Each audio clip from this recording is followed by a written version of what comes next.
Assalamualaikum semuanya. Kami akan menjelaskan tentang Kesultanan Gua Talo secara sinkronis dan diakronis. Jangan lupa siapkan buku dan alat tulis untuk mencatat hal-hal yang penting ya.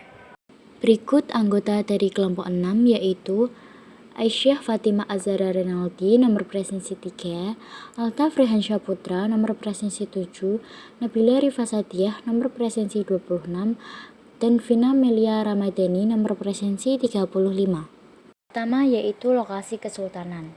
Terletak di Sulawesi Selatan, tepatnya Jazirah Selatan dan pesisir barat Semenanjung yang didiami oleh suku Makassar.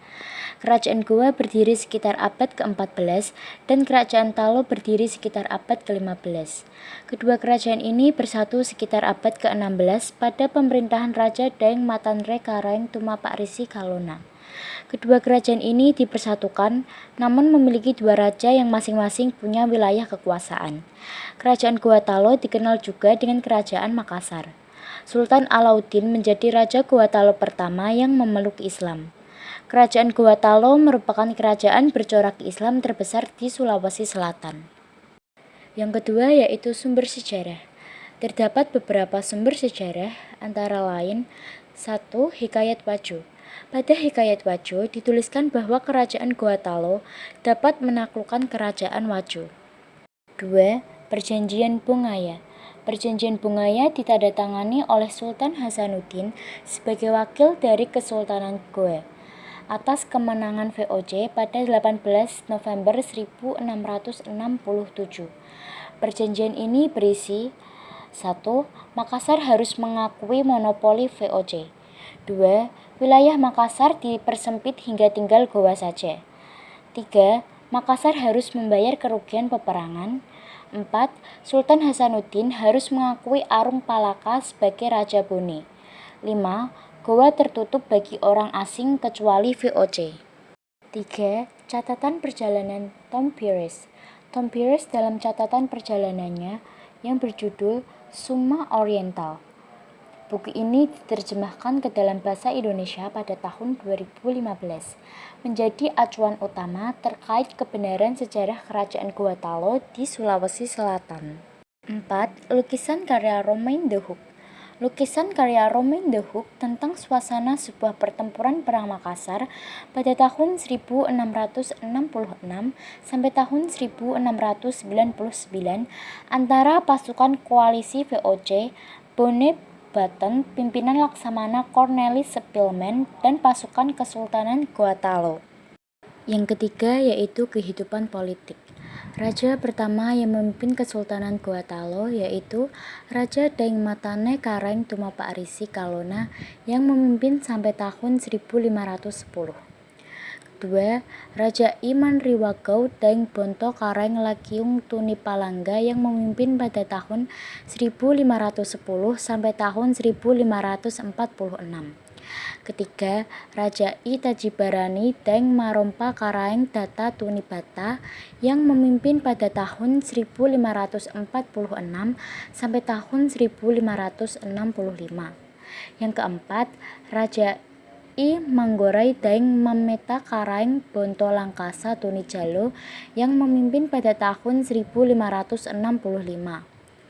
Yang kelima, Raja I Tepu Karaeng Daeng Parabung Tunipasulu yang memimpin pada tahun 1565 sampai tahun 1590. Keenam, Raja Daeng Manrabia atau Sultan Alauddin yang memimpin pada tahun 1593 sampai tahun 1639. Beliau adalah Raja Gua Talo pertama yang memeluk Islam dan mengubah namanya menjadi Sultan Alauddin. Di bawah pemerintahannya, Kesultanan Gua Talo berkembang menjadi negara maritim yang kuat. 7. Sultan Malikus Said yang memimpin pada tahun 1639 sampai tahun 1653. Beliau membawa Gua Talo sebagai daerah dagang yang maju dan meluaskan wilayahnya. Kedelapan, Sultan Hasanuddin yang memimpin pada tahun 1653 sampai tahun 1669. A. Beliau berhasil menguasai kerajaan-kerajaan kecil di sekitar Gua Talo. B. terlibat perang besar dengan VOC yang dikenal dengan Perang Makassar pada tahun 1666 sampai tahun 1669. Belanda memberi julukan ayam jantan dari timur. Julukan itu diberikan kepada Sultan Hasanuddin karena semangat dan keberaniannya dalam menentang monopoli perdagangan rempah-rempah yang dilakukan oleh VOC. Dilatar belakangi merasa terancamnya aktivitas Belanda oleh cita-cita Hasanuddin menjadikan Gorontalo pusat perdagangan Nusantara bagian timur. Berawal dari pelucutan dan perampasan terhadap armada Belanda oleh pasukan Hasanuddin. Belanda bersekutu dengan Arab Palak dengan syarat Bone diakui merdeka dan membantu menyerang balik. Belanda memaksa Hasanuddin menyepakati Perjanjian Bongaya tahun 1667. Dan berikut beberapa raja penerusnya.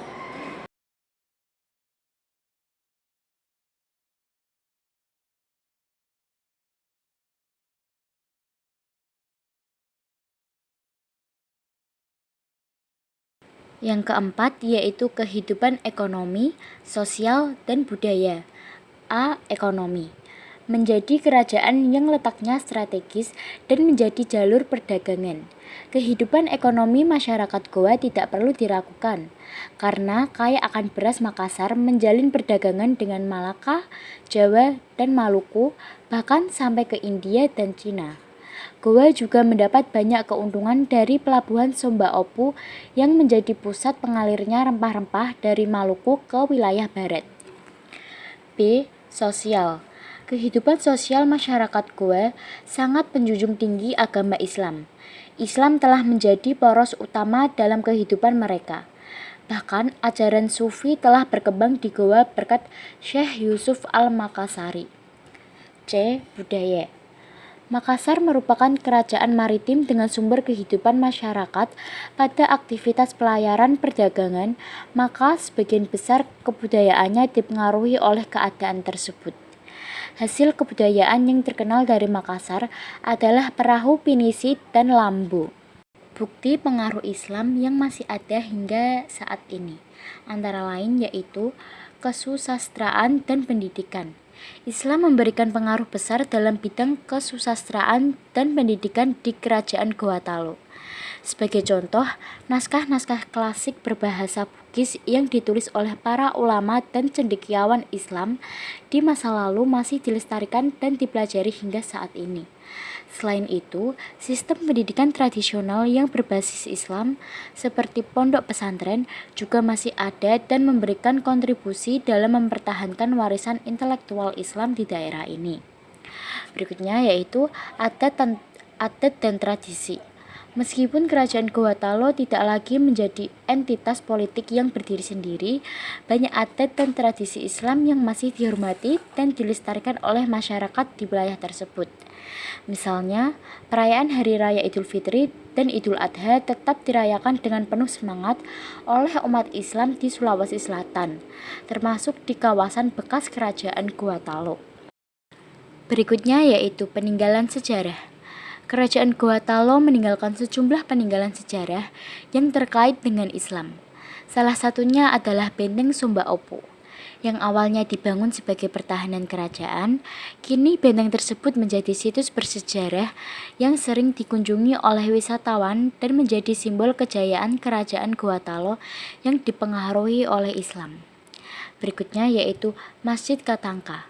Masjid Katangka dibangun pada masa pemerintahan Raja Gorontalo 14 yaitu I Mangarangi Daeng Manrabia pada tahun 1603. Berikutnya yaitu Masjid Sultan Hasanuddin. Masjid Sultan Hasanuddin yang terletak di pusat kota Makassar. Masjid ini dibangun pada abad ke-17 oleh Sultan Hasanuddin. Masjid ini masih berdiri tegak dan berfungsi sebagai tempat ibadah yang aktif, menjadi pusat kegiatan keagamaan dan kultural bagi umat Islam di wilayah tersebut. Berikut daftar pustakanya. Sekian presentasi dari kelompok kami. Mohon maaf bila ada kesalahan kata, baik disengaja maupun tidak disengaja. Terima kasih. Wassalamualaikum warahmatullahi wabarakatuh.